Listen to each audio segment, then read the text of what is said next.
There's a kind of hurt that doesn't scream. It just settles in your bones, year after year, until silence becomes your second skin.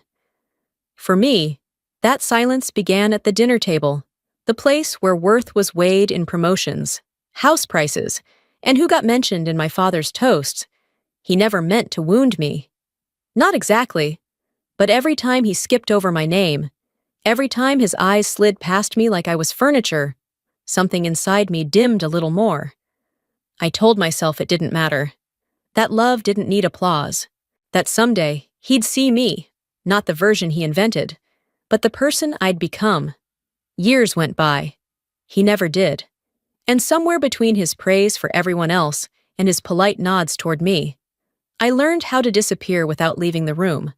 But the thing about silence is, it collects interest. One day, it comes due. That day has finally come, and my family has no idea what's waiting for them when it does. I never believed a single gift could silence a room the way a storm stops midair, suddenly, without warning, leaving only the hum of stillness behind.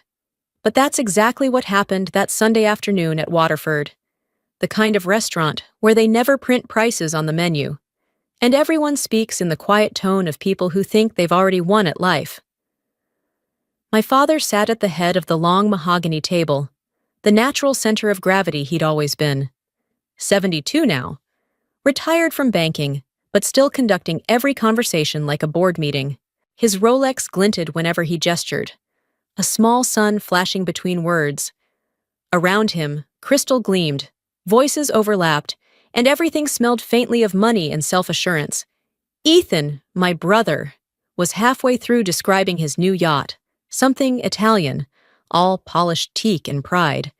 He spoke with the easy confidence of a man who had never had to explain himself.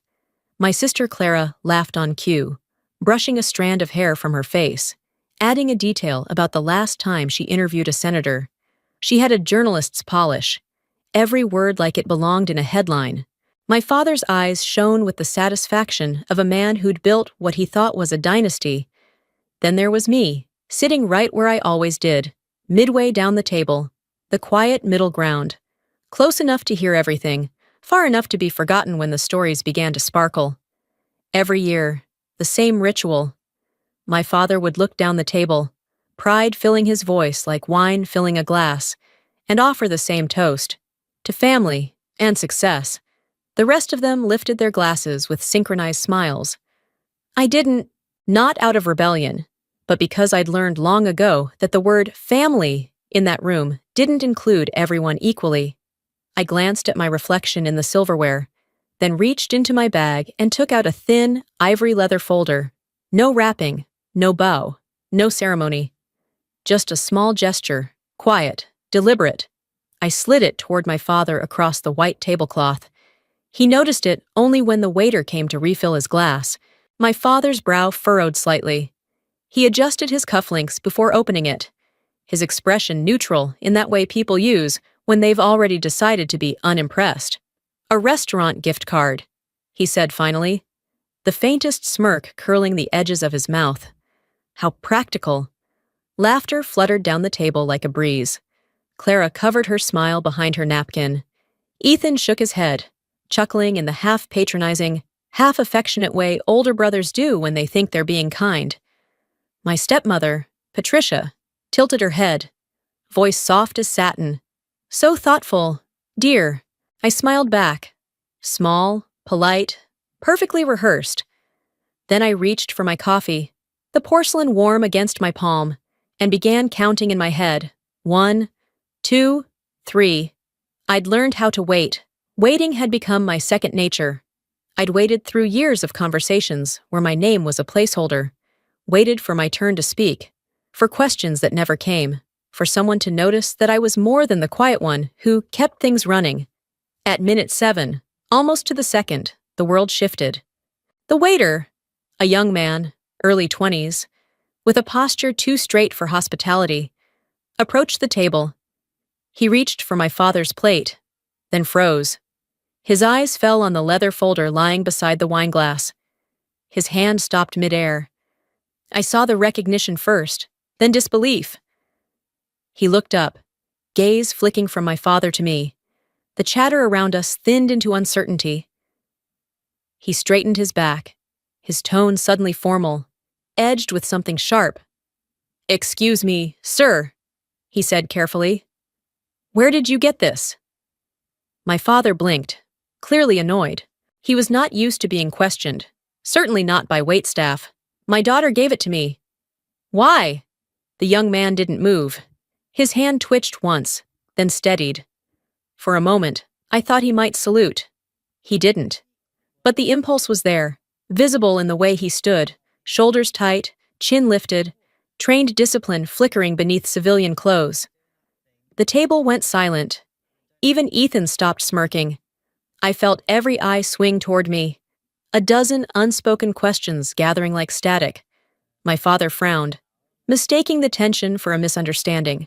"It's just a gift card," he said, waving it slightly, as though the movement might dissolve the discomfort. "For a restaurant." The waiter looked at me then. Our eyes met for half a heartbeat, and I gave the smallest nod. "Go ahead." He swallowed hard, the muscles in his jaw tightening. "Sir, this isn't a restaurant card. This—" He hesitated, as if unsure whether to continue. The air around us tightened, every sound amplified. The faint clink of ice in a glass, the rustle of linen, the hum of conversation from other tables that seemed suddenly far away. And then he said it anyway. "Sir, this is federal authorization, restricted access. It bears an official seal." My father stared at him, blank. He didn't understand yet. None of them did. I set my cup down gently, aligning the handle with the edge of my plate. The porcelain clicked once against the wood. I didn't say a word. I didn't need to. The young man looked down at the embossed seal again, his voice lowering into something reverent, almost military. His entire demeanor shifted. "I'm sorry for interrupting, sir.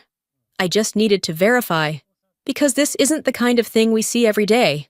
He placed the folder back on the table with both hands, as if it might break under careless touch. My father, still half smiling, looked from him to me. "What's all this about?" No one answered. The laughter had vanished. Even Patricia's polite charm had evaporated. Clara glanced at Ethan, who only shrugged.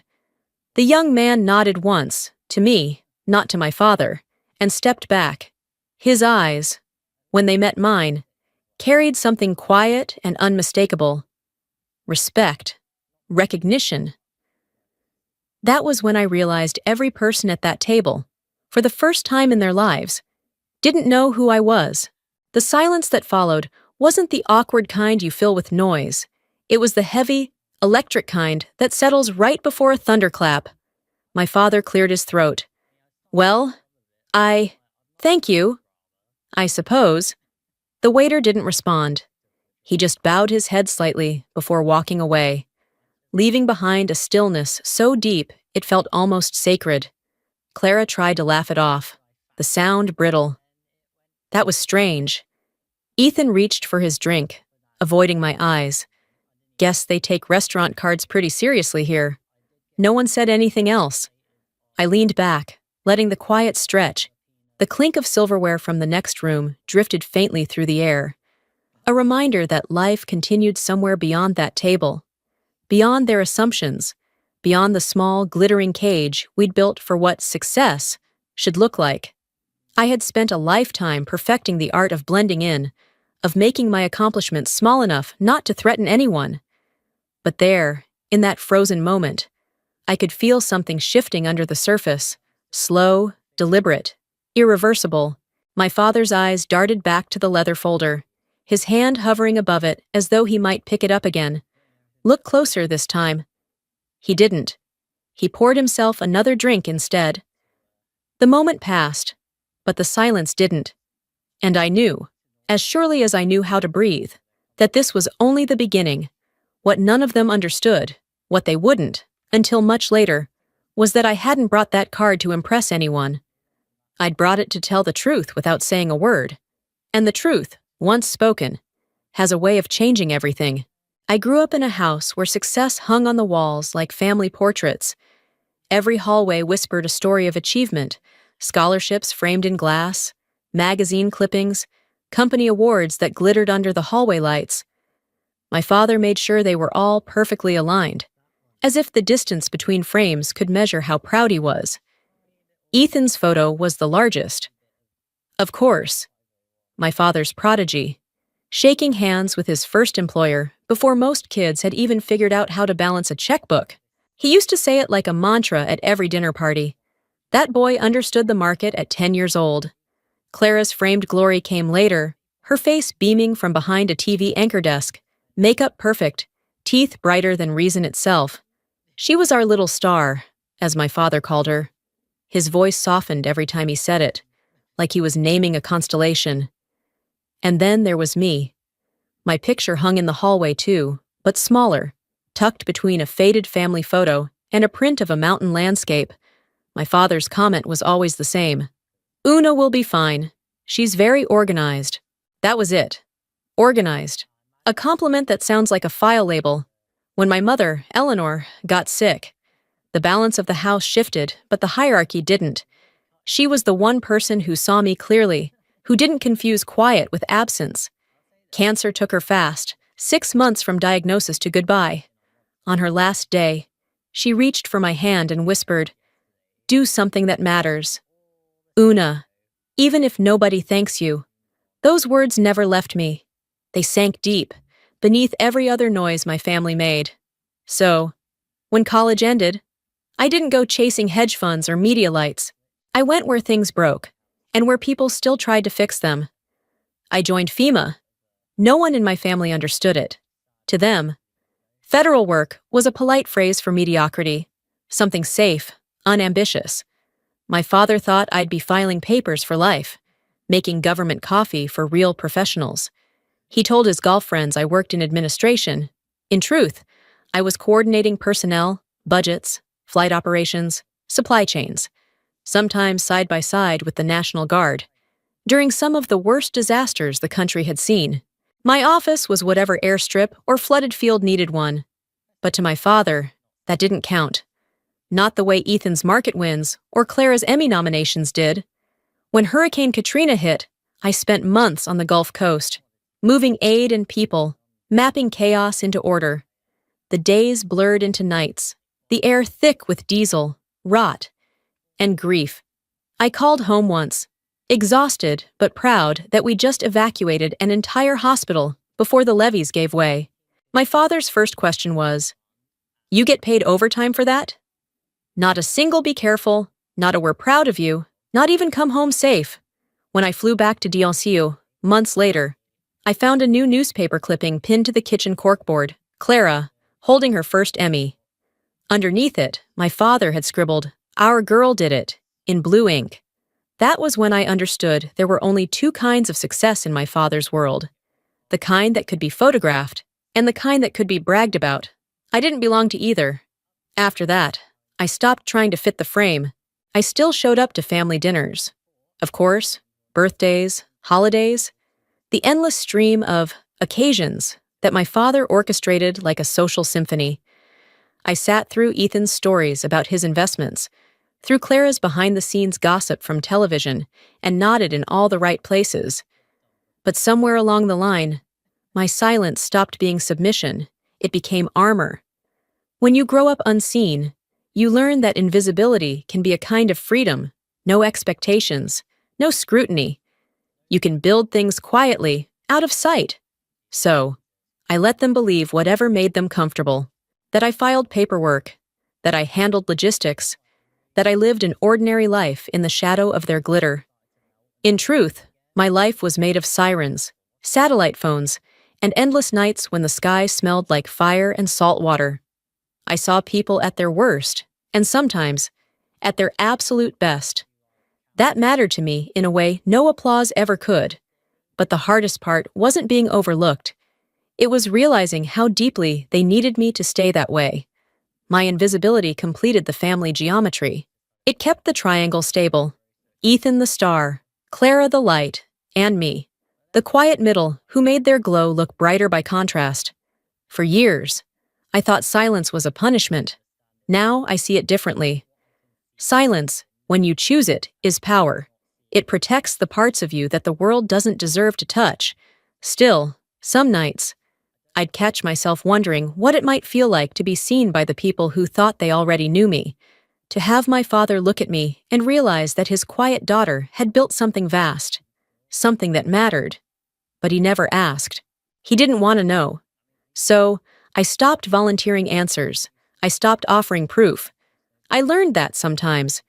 You can't explain your worth to people who measure it in the wrong currency. Instead, I poured everything into the work itself, into the systems, the plans, the readiness drills, the budgets that meant planes would fly when they were needed, and food would reach families before it spoiled.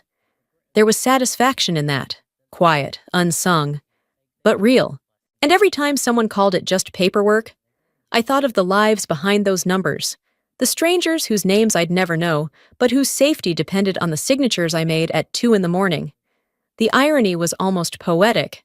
I was invisible at home, but indispensable everywhere else. Over the years, I became fluent in the language of silence. It's the language of people who don't need to win arguments because they already know the truth. My father's world was built on noise. Deals closed, headlines earned, applause captured.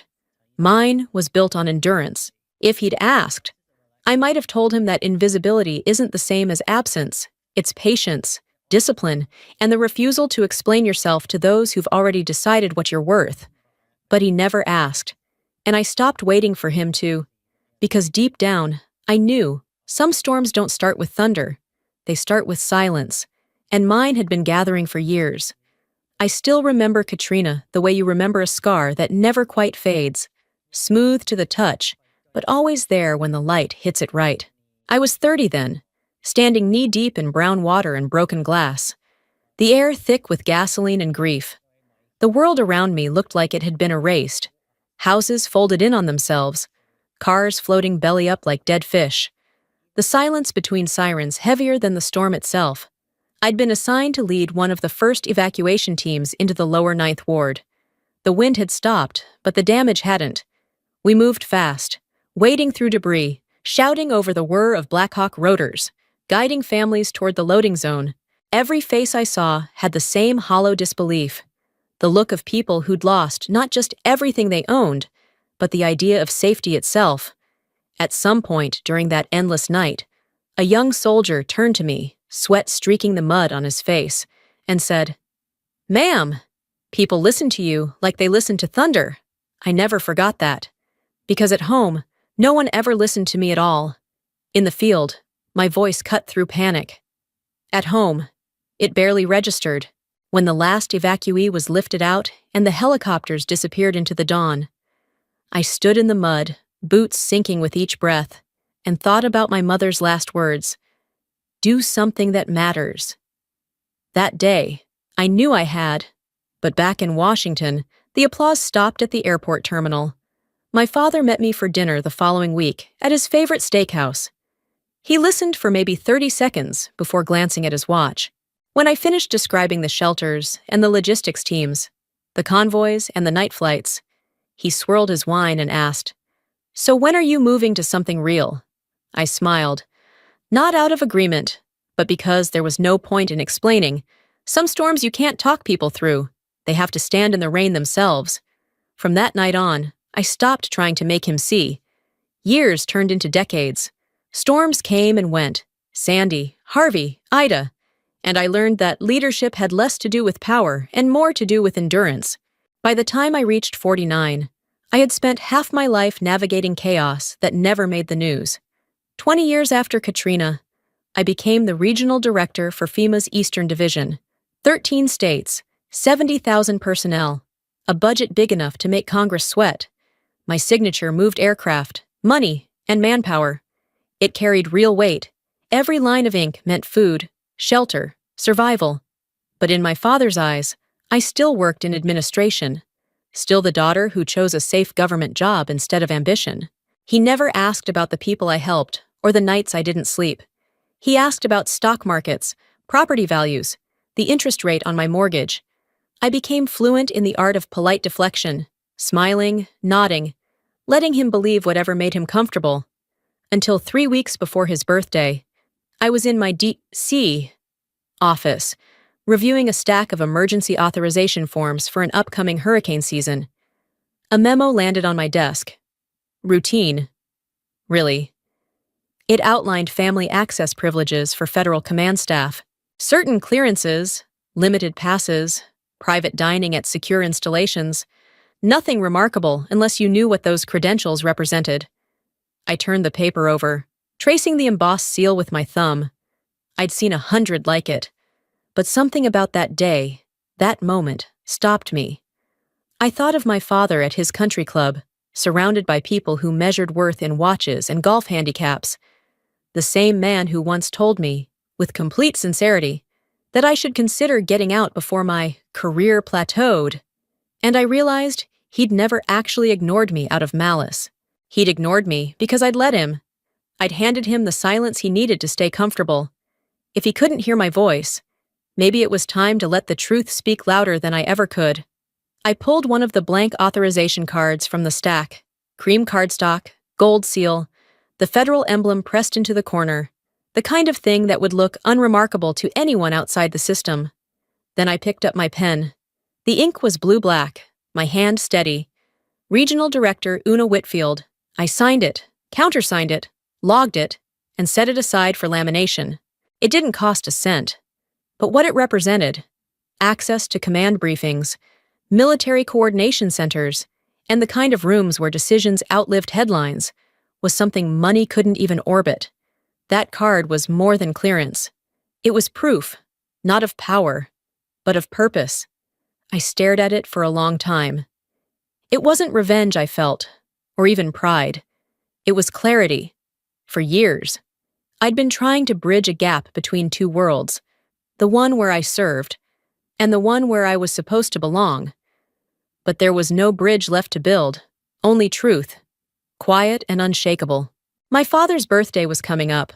The restaurant reservation was already set, the guest list predictable. Ethan would talk about markets, Clara would talk about ratings, Patricia would smile too much and drink too little. And I'd do what I'd always done, show up, sit halfway down the table, invisible. Except this time, I'd bring something that couldn't be laughed off, something they couldn't measure against their own definitions of success. It wouldn't be gold, or designer, or wrapped in Tiffany blue. It would be a single piece of cardstock, neat and understated, carrying a name they thought they knew and a title they'd never bothered to learn. A small, quiet reminder that not everything valuable shines. I slid the signed card into a leather holder, the seal still warm from the press. As I did, I thought of that soldier from years ago, the one who said people listened to me like they listened to thunder. Maybe, for once, it was time to let my family hear the storm. I closed the folder and placed it carefully in the drawer. No anger, no anticipation, just the steady calm of someone who'd waited long enough. The truth didn't need a speech. It just needed a moment, and that moment was coming. I've never liked family gatherings, especially the ones that smell like performance.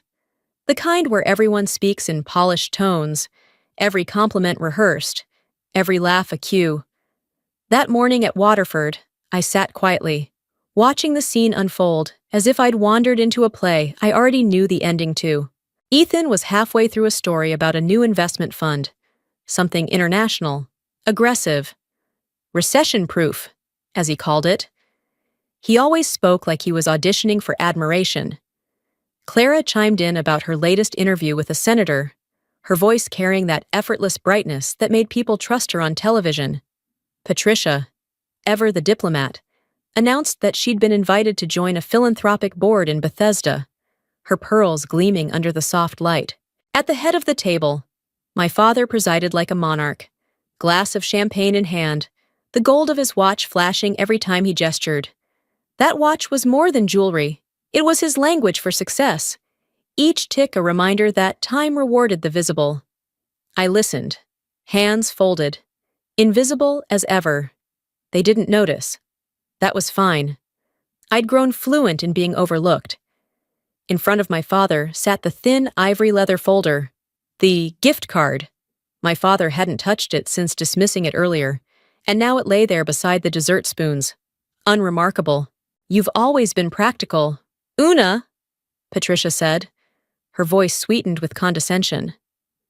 Some people are meant for steady lives, Ethan added, not even looking my way as he reached for the breadbasket. I nodded slightly, the kind of nod that hides 1,000 words. My eyes flicked to the clock on the wall. 3, 4, 5, 6, and then came minute 7. The young waiter, Tyler, I'd noticed his name earlier on the badge, approached the table to clear the plates. He moved with quiet precision, collecting dishes, refilling water glasses. When he reached my father's side, his eyes landed on the folder. For a split second, he froze. I watched the shift, the subtle tightening of his shoulders, the straightening of his spine, the way his casual posture hardened into something disciplined. He looked down again, brow furrowing. "Excuse me, sir," he said carefully, his tone no longer the soft rhythm of restaurant service. "Where did you get this?" My father blinked, startled. "My daughter gave it to me." "Why?" Tyler hesitated, glancing at me just once before turning back to him. His jaw tightened as he seemed to weigh whether to continue. "Sir, this is not a restaurant gift card. It's a federal access authorization issued by FEMA's regional director." The sound that followed was sharp and sudden, the clang of silver against china as Clara's fork slipped from her hand. Ethan looked up, eyebrows raised in amusement. My father's lips parted slightly, as if he hadn't heard correctly. "That can't be right," he said, voice thinner than before. "You must be mistaken." "No, sir," Tyler replied, standing straighter now, his voice firm, certain. "It's signed by Director Una Whitfield." The table fell into silence. I didn't move. I only lifted my cup, the porcelain smooth against my fingertips, and took a slow sip. The light reflected off the white china and danced across my hand. When I looked up again, every eye in that room was on me. My father's face had gone still, his expression caught between confusion and disbelief. Clara stared, frozen mid-breath, while Ethan leaned back slightly, that faint smile of superiority still hanging on his lips, but faltering. "Well, that's interesting," my father said finally, voice tight with forced amusement. "Probably just a courtesy title." Tyler remained still, posture impeccable. His tone shifted, quiet but precise, as if reciting a fact from a manual. "Sir, with respect, FEMA regional directors oversee multi-state disaster operations. When states declare emergency, they command interagency forces, including the National Guard." No one breathed. The air itself felt different, charged. I saw it then. The first crack in the polished surface of my father's certainty, the same look I'd seen in disaster zones, when people realized the water was still rising. Clara fumbled for her phone, her fingers trembling as she typed. She searched, scrolled, stopped. Her eyes widened. "Oh my God, Dad, she's right. There's a press release, Regional Director Una Whitfield sworn in at FEMA headquarters, 18 months ago." Her voice faltered. The words seemed too heavy for her to carry. My father's gaze landed on the phone, on the bolded words that had never crossed his radar. "Director." The color drained from his face. His fingers twitched slightly against the glass of his watch, as if its shine could anchor him. Ethan tried to laugh, the sound brittle. "You really let us believe you were still doing admin work." I turned to him. "Steady. I still do administrative work." "Ethan, I just happen to administer 13 states." For the first time, he had no reply. His smirk faded. The air around us thickened, brittle as glass about to fracture. Across the table, Patricia looked between us, the color high on her cheeks. Clara lowered her phone slowly, staring at me like she was trying to recognize someone she'd never truly seen before. My father leaned back in his chair, the leather creaking under his weight. The room seemed smaller suddenly, the walls closer. He cleared his throat, searching for the voice of command that no longer came naturally. "So, you're—" His words caught mid-sentence. I didn't rescue him. The silence was enough. It said everything I'd been trying to say for 20 years. In every polite answer and careful smile, he looked at the folder again, this time as if it were something dangerous. The waiter, realizing he'd just detonated a truth no one saw coming, took a respectful step back. His eyes met mine for a brief second, steady, acknowledging.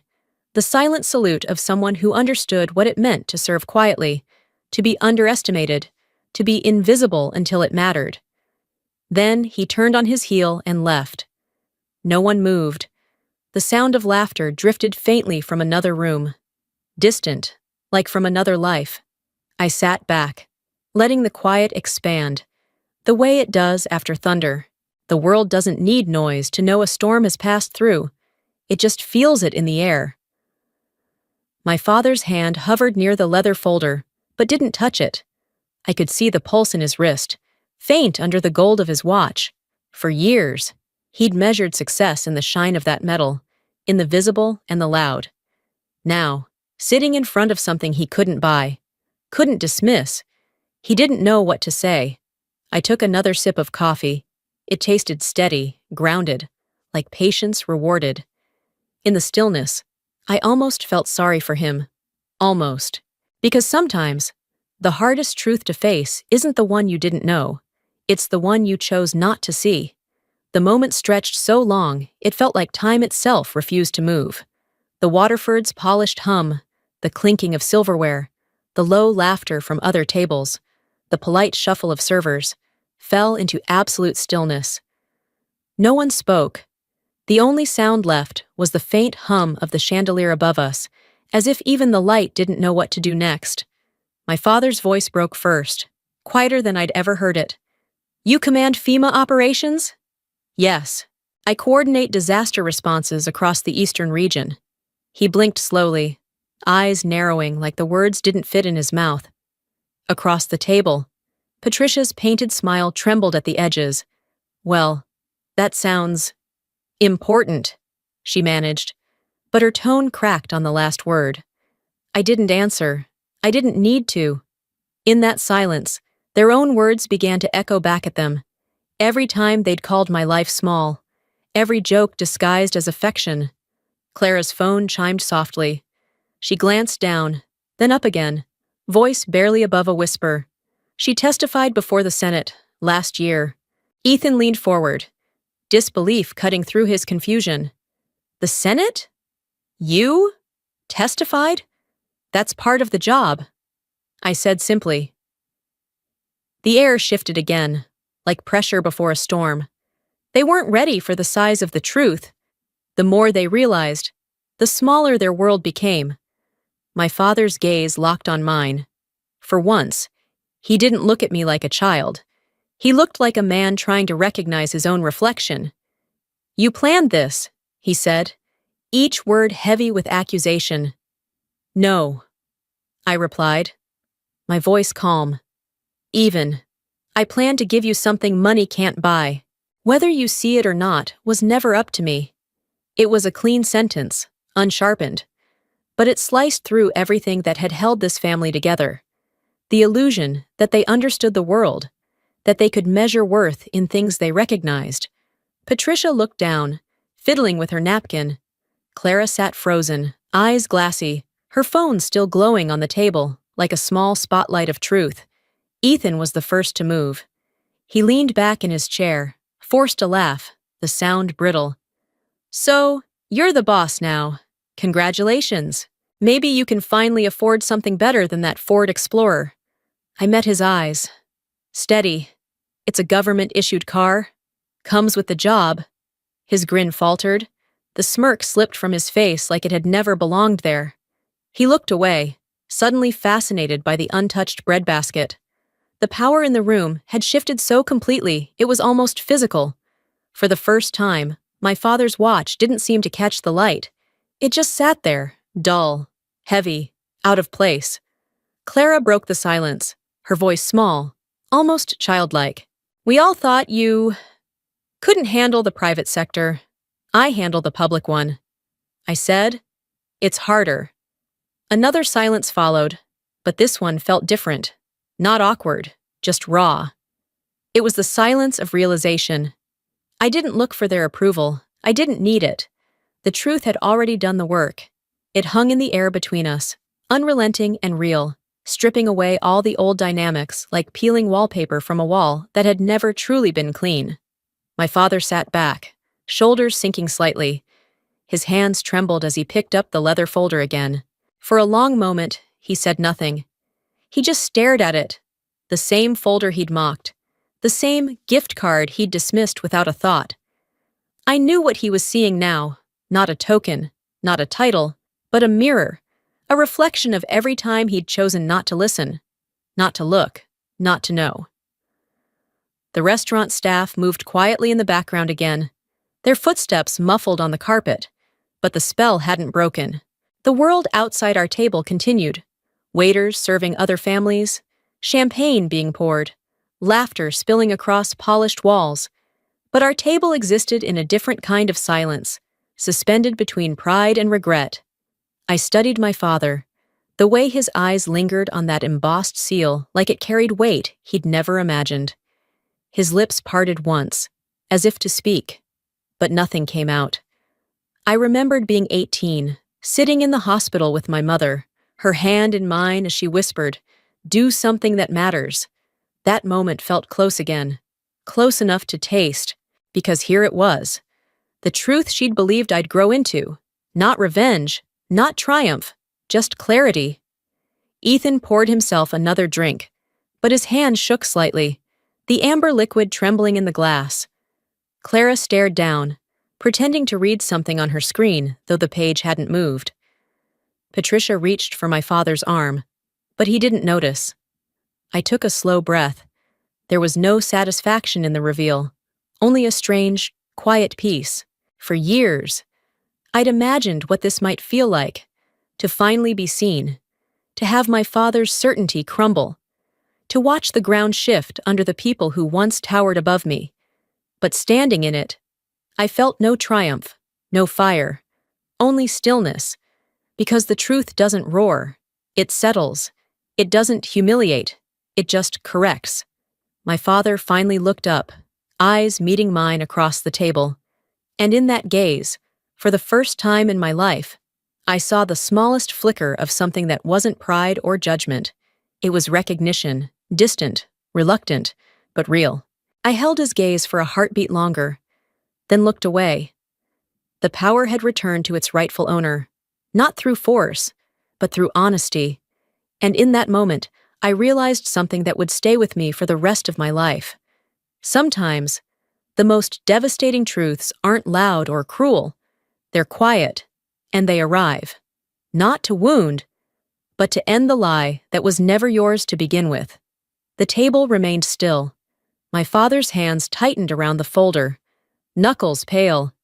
He wasn't looking at me anymore. He was looking at the years he'd wasted pretending he knew what success was supposed to look like. I didn't say another word. I didn't need to. He was finally seeing me, and more than that, he was finally seeing himself. No one spoke for several minutes. The stillness felt unnatural, like the air itself had thickened. The only sound was the faint tick of my father's Tiffany watch, a gift he'd received just last week. Once a symbol of distinction, now heavy as stone. Ethan stared into his glass, tracing the rim with his thumb, avoiding my eyes. Clara sat rigid, phone in hand, the glow of the screen fading against her untouched fingers. Patricia kept her posture perfect, her smile fixed and brittle, as if carved into her face. Finally. My father's voice broke the quiet. It was hoarse, uncertain. "You mean you run FEMA?" I looked at him evenly. I run one of its regions. 13 states, 70,000 personnel, and a multi-billion-dollar budget.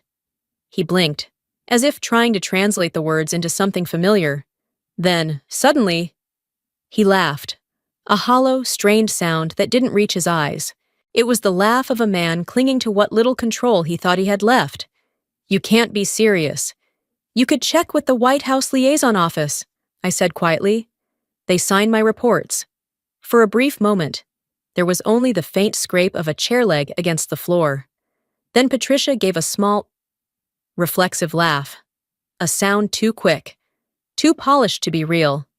Well, that must make your father proud. He hasn't decided yet, I replied, and took another sip of water. The silence that followed pressed against the room like humidity before a storm. My father's fingers tapped against his glass, then stopped. He stared down, shoulders stiff, the corners of his mouth twitching as though he wanted to deny it all but couldn't find the right words. Across from him, Clara's voice came out soft, almost fragile. "You've been on TV before, haven't you? I think I've used your press clips during storm coverage." "Probably," I said, "but you never noticed." Her lips parted as if to apologize, but nothing came out. She looked down instead, the light from her phone catching the wetness in her eyes. Patricia turned slightly away, adjusting her napkin, though it didn't need fixing. Ethan stood suddenly, the scrape of his chair loud enough to make us all flinch. He walked toward the window, staring out at the rain-streaked glass, his reflection faint in the dim light. "You let us humiliate you all these years," he said, voice tight with disbelief. "No," I said. "I let you reveal yourselves." He turned then, eyes sharp, voice rising. So this was revenge? If it were, I'd have told the waiter to salute me before dessert. The line landed like a quiet thunderclap. No one laughed. The space between us seemed to stretch, filled not with anger, but realization, the kind that comes too late to fix anything. Ethan's jaw clenched. He looked at our father, maybe searching for direction, for some signal that this could all be brushed off, laughed away. But my father said nothing. He looked around the table instead, at the family he'd once arranged like trophies. For the first time, he didn't seem sure who we were. His voice, when it finally came, was small. "I don't understand. All these years, I met his gaze and felt the weight of everything unspoken between us. The birthdays skipped, the conversations cut short, the years of polite invisibility. All these years," I said quietly. "You never asked." The words fell heavy and simple. They didn't accuse. They didn't wound. They just existed, undeniable, like truth finally exhaled after holding its breath for decades. My father's eyes dropped to the table. He looked at the folder again, the one he'd laughed at hours ago. His thumb brushed the embossed seal as though it might burn him. I could see the realization settle across his face. Slow, reluctant, devastating. He had built his identity on being right about people, and now, sitting across from his daughter, he was seeing the limits of that certainty for the first time. Patricia shifted in her chair, murmuring something about coffee that no one answered. Clara wiped her eyes discreetly. Ethan turned back toward the window, his shoulders hunched, every trace of confidence gone. The silence didn't feel triumphant. It felt final. I watched my father, his once commanding presence reduced to quiet disbelief. The same man who had once measured worth in title and reputation now faced a truth he couldn't categorize. He had raised us to chase applause, to speak loudly, to fill rooms with our accomplishments. And now he was sitting in a silence that spoke louder than anything we'd ever said. He looked up again, and for the briefest moment, I saw something shift behind his eyes. Not pride, not shame, but recognition. The slow, painful acknowledgement that the daughter he'd dismissed had built something vast enough to eclipse his understanding. He opened his mouth, then closed it again. His hand trembled slightly on the table. I wondered if he was remembering every time he'd looked past me, every conversation that could have been different if he'd just asked one more question. Outside, the rain picked up, tapping against the windows in a steady rhythm. Inside, no one moved.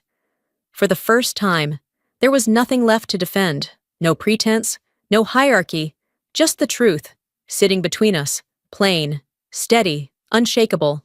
It wasn't victory. It wasn't revenge. It was release.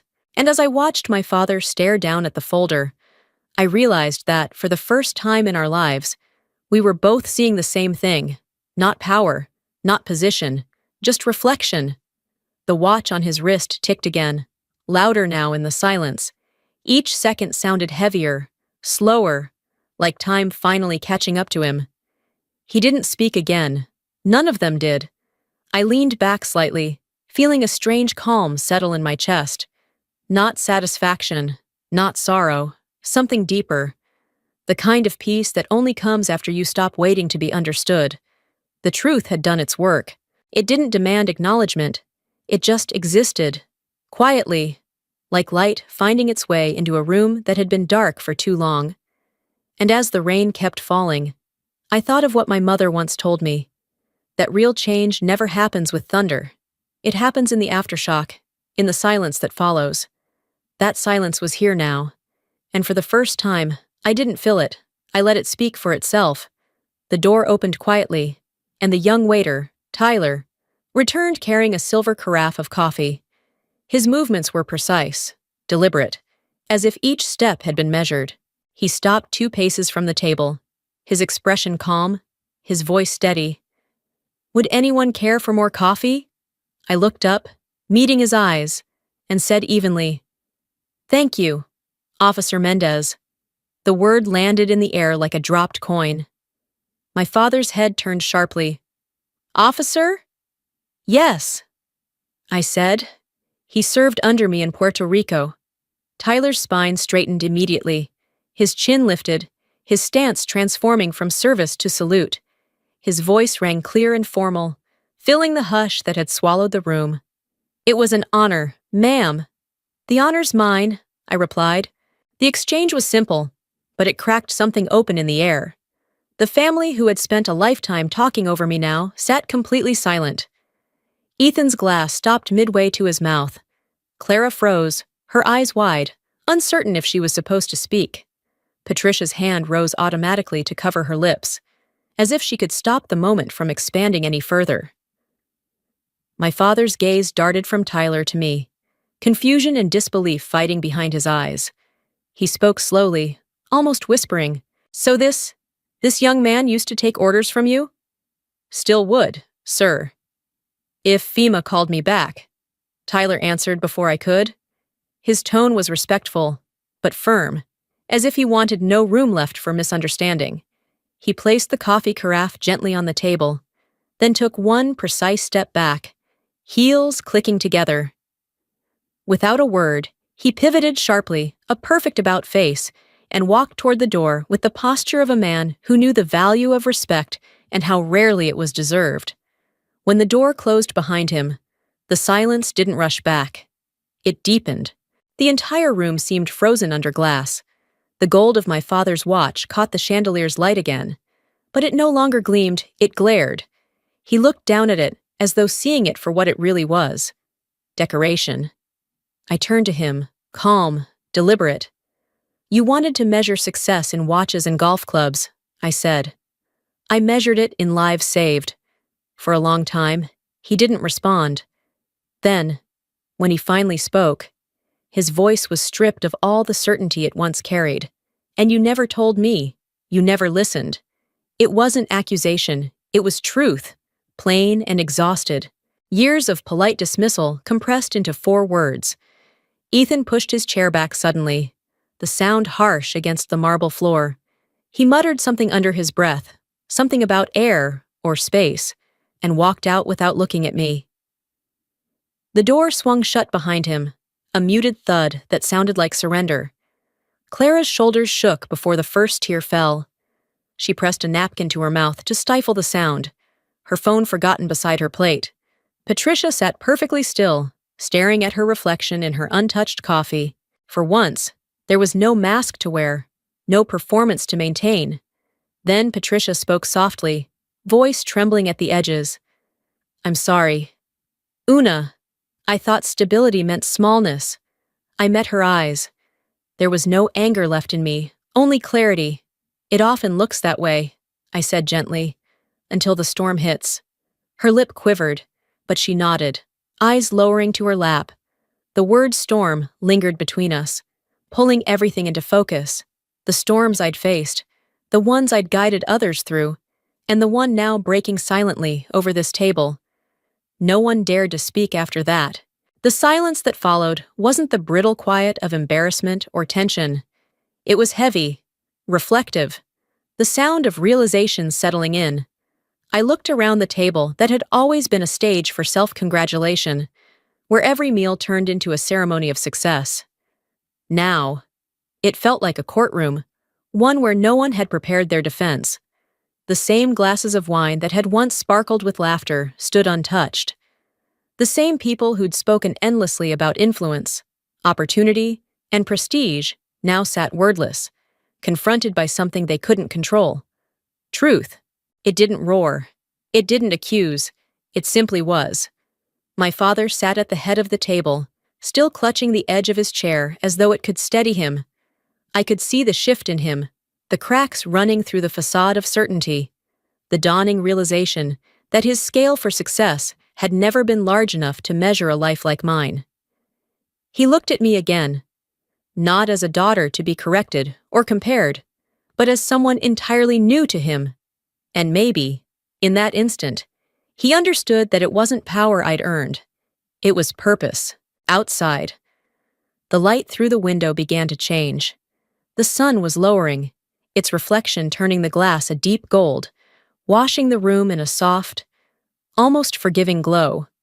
For years, I'd felt invisible at that table. My achievements folded neatly behind polite silence, my work too complex to translate into cocktail conversation. But now, sitting there, I didn't feel invisible anymore. I didn't feel victorious either. I felt seen. Not because they finally understood me, but because they no longer had the power not to. Patricia broke the quiet first. Her voice was thin, but sincere. "He's proud of you, Una. He just doesn't know how to say it." I nodded slightly. Maybe that was true. Maybe not. But for once, it didn't matter. The truth had already spoken, and it didn't need translation.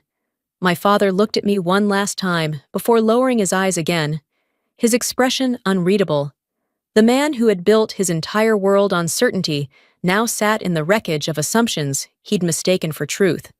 The silence lingered, but this time, it wasn't heavy. It was clean.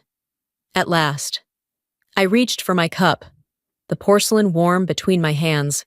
I took a slow sip, letting the bitterness of the coffee settle against my tongue. It tasted like closure, sharp, honest, grounding. When I set it down, no one moved. The table remained frozen in its own quiet reckoning. The Waterford dining room, once a showroom for wealth and status, had transformed into something else entirely. A place of reckoning. A quiet court where arrogance met its verdict.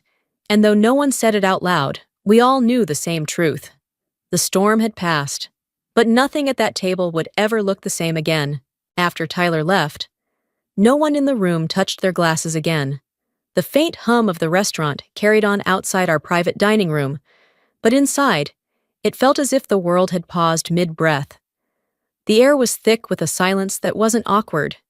It was reverent, almost fragile. My father still held the folder in his hands, the embossed seal catching the chandelier's light. He looked at it like it was something from another world, something both brilliant and unbearable. A symbol of a truth that had always been too close to see. I rose from my chair slowly, the legs sliding against the polished floor without a sound. My voice was quiet when I spoke. "Thank you for the meal." "Dad." He blinked, startled by the normalcy of it. His fingers tightened around the folder. His voice, when it came, was unsteady. "You're leaving?" I nodded. "I have a flight to Atlanta. We're assessing post-storm operations." Ethan's voice broke through the silence, sharp with disbelief. "You're really going to work right now?" I turned toward him, the weight of my bag settling on my shoulder. People lose homes while we sit here debating who deserves respect. The words weren't meant to wound, but they landed like truth always does, quietly devastating. No one followed me as I walked toward the door. My heels clicked softly on the hardwood, echoing through the hall. The chandeliers above scattered light across the floor, fractured reflections shimmering like fragments of a past that no longer fit. Behind me, I heard my father's voice, fainter now, stripped of its old authority. Una! I stopped, turned. For the first time in my life, he didn't look like the man who'd ruled rooms and board meetings. He looked smaller, human. His voice cracked as he asked, almost in a whisper, Did she know you'd end up like this? I held his gaze for a moment, seeing not judgment, but something rawer. Regret, maybe. Or the ache of years, wasted misunderstanding what mattered. She hoped I'd do something that mattered. I said softly. I think I did. He swallowed hard. His jaw tightened once before relaxing. Then, with a slow, almost imperceptible nod, he whispered, I'm proud of you. The words trembled in the air, fragile, too late to fix what was lost, but real. They weren't redemption. They were surrender, a quiet collapse of pride. I smiled, not because I'd needed to hear it, but because he finally said it while looking at me. Not through me. Then I turned and walked away. The hallway opened into the lobby, where the sound of conversation returned in low murmurs, clinking glass, and soft piano music. I passed through it like a shadow stepping out of a painting. Outside, the evening light was fading to gold. Tyler was waiting by the parking lot, his vest neatly buttoned, his posture straight. When our eyes met, he stood to attention and gave a crisp salute. I returned the gesture with a small nod. The unspoken language between us didn't need ceremony. It was built on understanding. I unlocked the car, slid into the driver's seat, and started the engine. The sound of the radio filled the quiet. A newscaster's voice reported a tropical system forming off the Florida coast. Another storm, another night ahead. Back to work, I murmured. The phrase wasn't weary, it was grounding. As I pulled onto the road, the last light of day spilled through the windshield. It glinted against the small insignia on my shoulder, the faint silver catching fire for just a moment. It wasn't a symbol of power, not to me. It was a reminder of duty, of choice, of the cost of doing something that matters. The world outside the car was still turning, indifferent to who had been humbled inside that restaurant. Somewhere, people were preparing for the next disaster, packing sandbags, clearing roads, waiting for orders.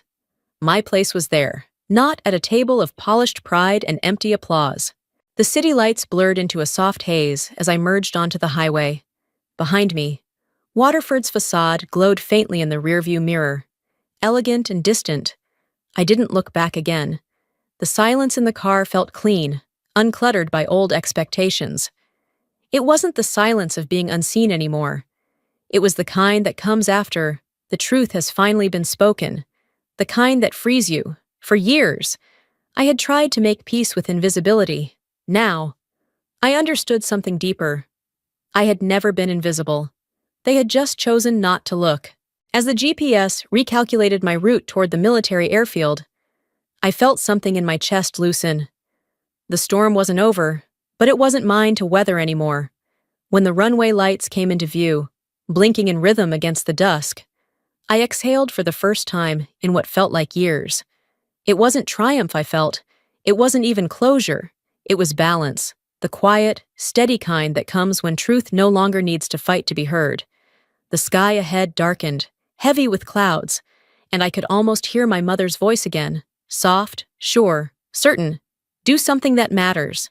The engine hummed beneath me, the road unfolding toward the horizon, and as I drove into the fading light, I knew I already had. 3 days later, in Raleigh, the rain hadn't stopped since dawn. The sky hung low, heavy, and gray, pressing against the roof of the temporary relief center like a living weight. We'd been coordinating aid shipments since sunrise, supplies for the displaced, satellite communications for field teams, medical tents for the coastal counties still underwater. I was standing over a table covered in maps and reports when my assistant appeared at the door, an envelope in hand. "It's addressed to you, ma'am," she said. "From your father."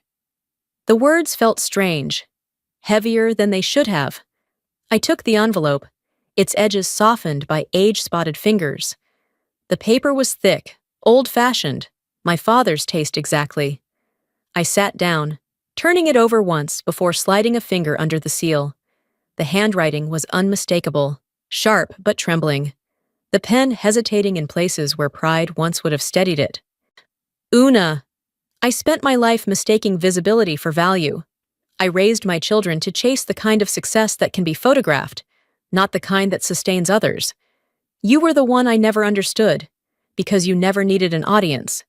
The silence at that brunch was the first time I heard what you'd been saying all along, without words.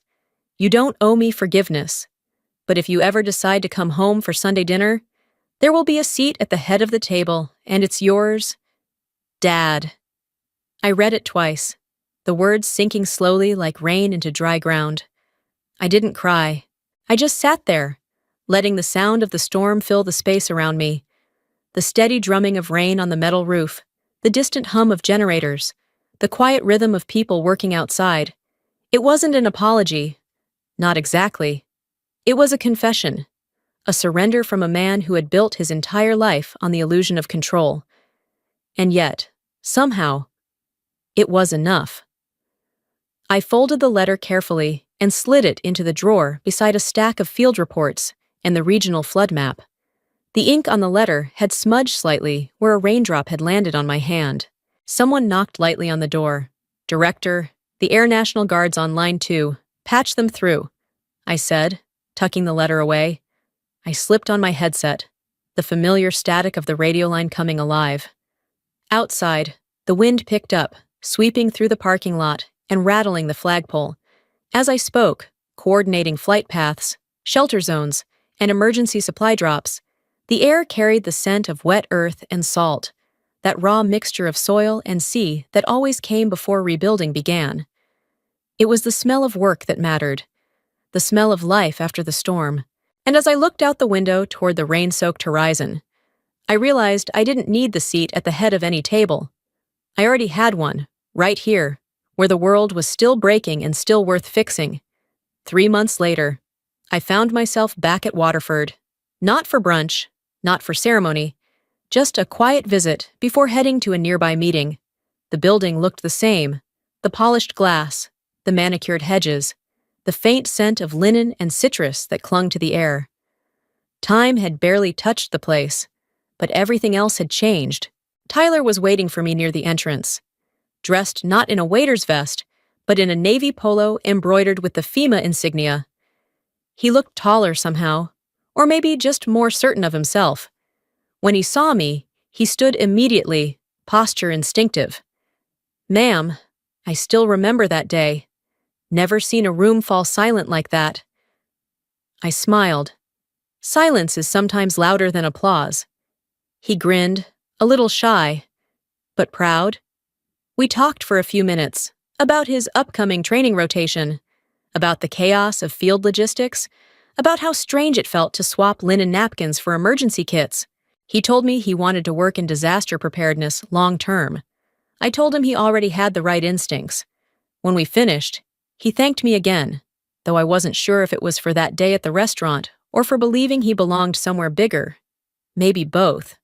I walked toward the exit, past the same hallway lined with framed photographs of charity galas and awards dinners.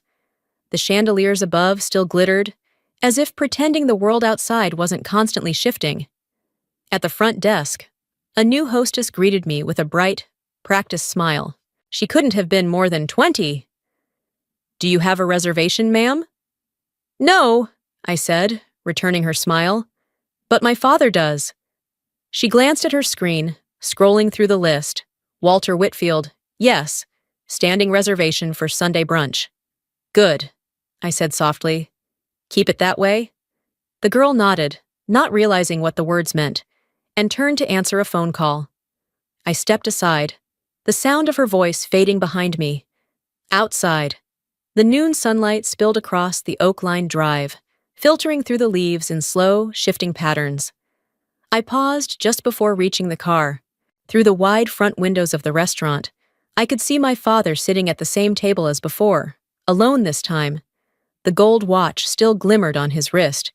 His posture was different, though not proud, not defeated, just still. In his hands, the cream-colored folder lay open. He was staring at the embossed seal, tracing the letters with his fingertips like they were fragile. I stayed where I was, half hidden behind the glass reflection. I didn't wave. I didn't go inside. Some distances aren't meant to be closed all at once. Some are meant to be honored by leaving space between them. He looked up briefly, toward the window. For a moment, I thought he might have seen me. Maybe he did. Maybe that was enough. I stood there for another heartbeat, then turned away and walked toward the sunlight. The air was warm, carrying that faint hum of summer, the sound of things quietly continuing. As I reached the parking lot, I glanced once more at the restaurant behind me. Through the glass, my father was still seated, the light catching the edges of the folder, the seal glinting like a promise kept. I didn't need to go back. Some gifts don't need to be exchanged twice. In my head, the words came back to me, steady, certain, and true. The gift card cost me nothing, but it bought back something priceless: the truth.